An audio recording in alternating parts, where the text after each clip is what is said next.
batu jaran yang sangat luar biasa sekali ini diceritakan bahwasanya pada suatu ketika sekitar masa akhir Majapahit, salah satu putri dari Majapahit ya, kemungkinan memang seorang putri dari keturunan Prabu Brawijaya. Guys, jangan lupa like, subscribe, dan komen ya kan.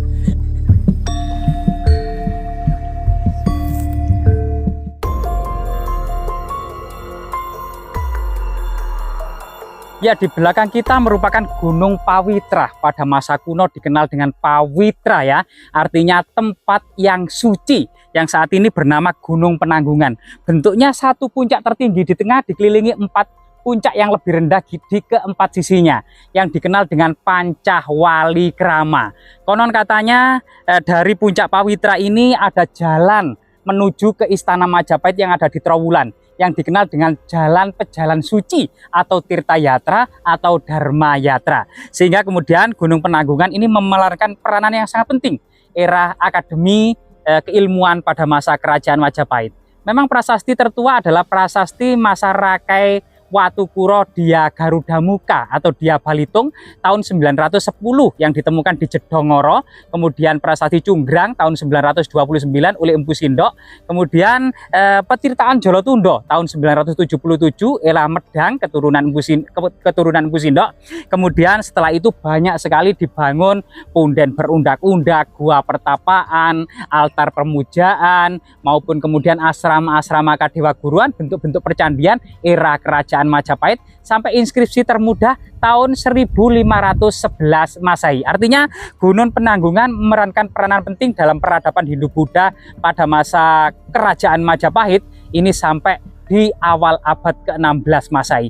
Di sekitarnya juga banyak sekali, bahkan Gunung Penanggungan dan sekitarnya itu semacam akademi. Tidak hanya penganut Buddha, tidak hanya penganut Hindu, melainkan juga para penganut kabuyutan, kapitayan, animisme, dinamisme, dan berbagai macam agama lokal dilindungi di kerajaan Majapahit. Salah satunya di sebelah kita ini ya, yaitu sebuah situs yang sangat luar biasa sekali. Masyarakat mengenalnya sebagai Batu Kuda atau batu jaran ya, sebuah batu yang menyerupai kuda, ada matanya, ada kepalanya, ada punggungnya, sedang tidur gitu ya. Ini bagian bokongnya dan ekornya yang sangat besar ini ya adalah bokong kuda, dan ternyata batu kuda yang memiliki makna magis dan religius pada masa lalu gitu ya, saat ini ternyata masih dipundenkan oleh masyarakat, masih dinaungi dengan pohon beringin yang sangat-sangat indah ya, dengan suasana alam yang sepoi-sepoi. Dan di samping batu kuda ini ada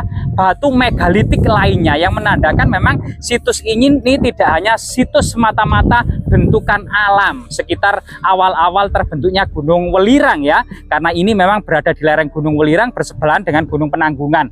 Yang Gunung Welirang sendiri diperkirakan muncul dari permukaan laut gitu ya, atau muncul dari dasar laut sekitar 60 juta tahun silam. Kemudian sejak masa era prasejarah diduga lokasi ini merupakan lokasi magis. Buktinya adalah seperti ini. Ini adalah batu alam, batu andesit yang sangat besar namun menyerupai dolmen, the Great Dolmen, dolmen yang sangat besar, dan ada jejak-jejak prasejarah yang menceritakan sebuah situs magis. Inilah jejak-jejak tersebut.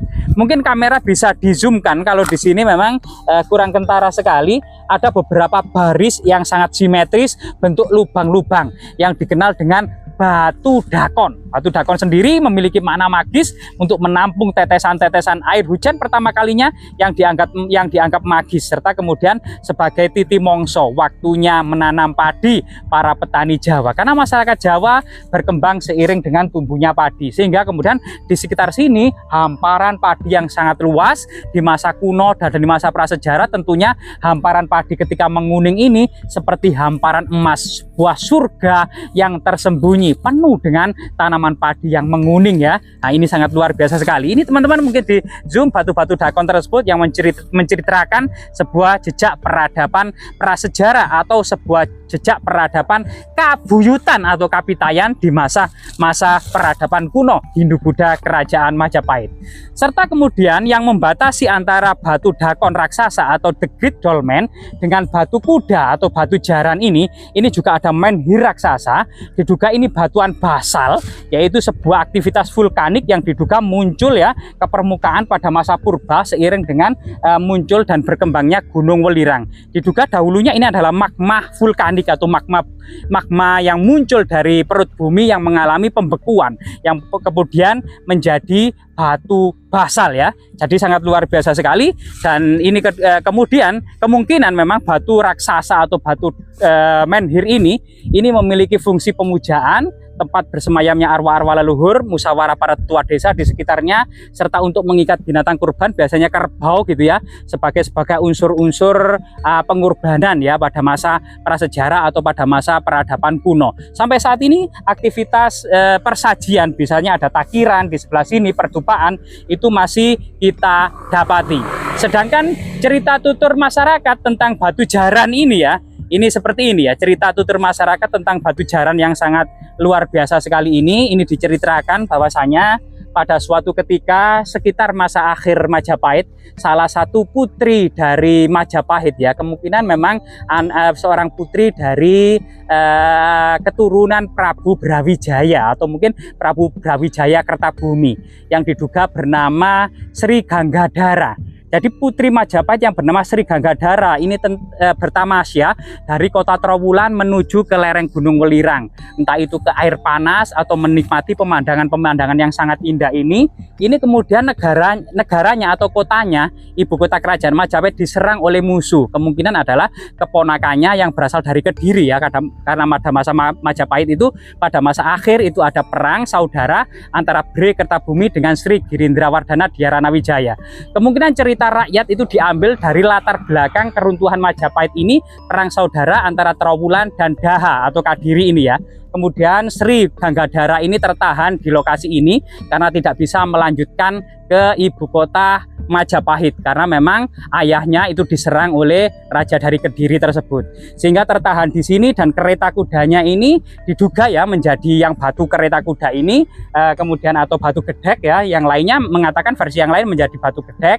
Kemudian pecutnya ada di desa sebelah di Demerak, dan kudanya ini di sini menunggu sang putri gitu ya. Nah ini sampai kemudian membatu. Nah ini salah satu cerita yang menghiasi Khazanah, kemudian cerita kerakyatan atau cerita tutur, yaitu kemudian yang berlatar belakang diduga pada masa akhir Majapahit. Sehingga kemudian situs batu jaran ini sampai saat ini kelihatannya masih banyak sampah ya, dan kurang terawat. Kemudian ini merupakan aset desa, aset budaya, aset monumental, dan tentunya aset sejarah dari desa Sumber Kembar, Kecamatan Pacet, Kabupaten Mojokerto, Jawa Timur. Berbagai macam cerita yang terkandung di dalamnya, budaya-budaya yang ada maupun latar belakang sejarah dan situs-situs pemujaan ini tentunya harus dirawat dan dilestarikan. Semoga kemudian situs-situs ini bisa terekspos dan bisa terawat, banyak kemudian memberikan makna-makna dan pola-pola sejarah dalam kemudian mengambil kebijaksanaan atau pelajaran darinya ya. Semoga bermanfaat teman-teman.